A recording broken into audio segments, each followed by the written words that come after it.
alors qu'une prise d'otage est donc toujours en cours. La plupart des passagers a été libérés. Difficile d'ailleurs de savoir combien reste encore à bord de l'avion. Un appareil qui effectuait la liaison, je vous le rappelle, entre Alexandrie et Le Caire. Il a été détourné ce matin. On va retrouver tout de suite en direct d'Égypte le correspondant de RFI, Alexandre Bouchanti. Bonjour Alexandre. L'Égypte qui a, semble-t-il, identifié le pirate de l'air en question. Oui, tout à fait. Il s'appelle Ibrahim Samaha. Il était, selon les autorités égyptiennes, marié à une Chypriote, mais ils ont divorcé. Et on a de plus en plus tendance à dire au Caire qu'il s'agirait d'une affaire d'amour déçu et qu'il voulait prouver à sa femme qu'il l'aimait, raison pour laquelle il a détourné l'avion. En tous les cas, on cite des sources chypriotes au Caire selon lesquelles le pirate de l'air n'aurait même pas eu de ceinture d'explosifs et qu'en fait il avait bluffé et que des discussions étaient en cours entre Le Caire et Chypre pour voir les suites de donner à l'affaire.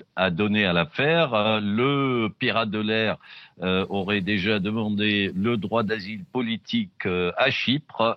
Il faut rappeler que les relations entre Le Caire et Chypre sont excellentes et que donc l'Égypte pourrait demander l'extradition du pirate de l'air. En tous les cas, pour les responsables égyptiens, ce qui s'est passé porte fortement atteinte à l'image de l'Égypte et donc il y a une sorte de colère non seulement de la part des responsables, mais aussi sur les réseaux sociaux en disant que il n'est pas concevable que l'Égypte reçoive coup sur coup et maintenant de la part d'une personne un peu déséquilibrée mentalement. Et oui, puisque les attentats d'octobre dernier en Égypte sur un avion de ligne sont toujours dans les mémoires. Quelles mesures de sécurité ont été adoptées depuis ?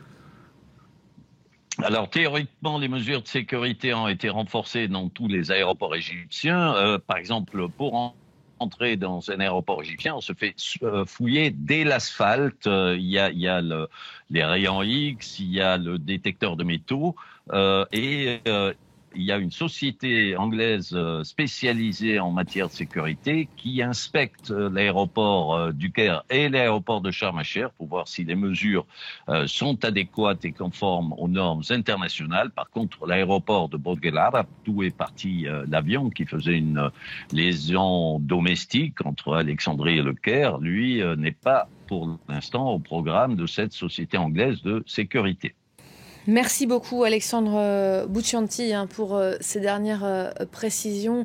On va revoir à nouveau peut-être ces images de cet avion d'Égyptair, donc toujours bloqué au sol sur le tarmac de Larnaca. À son bord figurait donc toujours ce pirate de l'air, preneur d'otages, qui a retenu avec lui pendant quelques heures la plupart des passagers. Ils étaient 55, 7 membres d'équipage également. La plupart a depuis été relâchés. D'abord les passagers de nationalité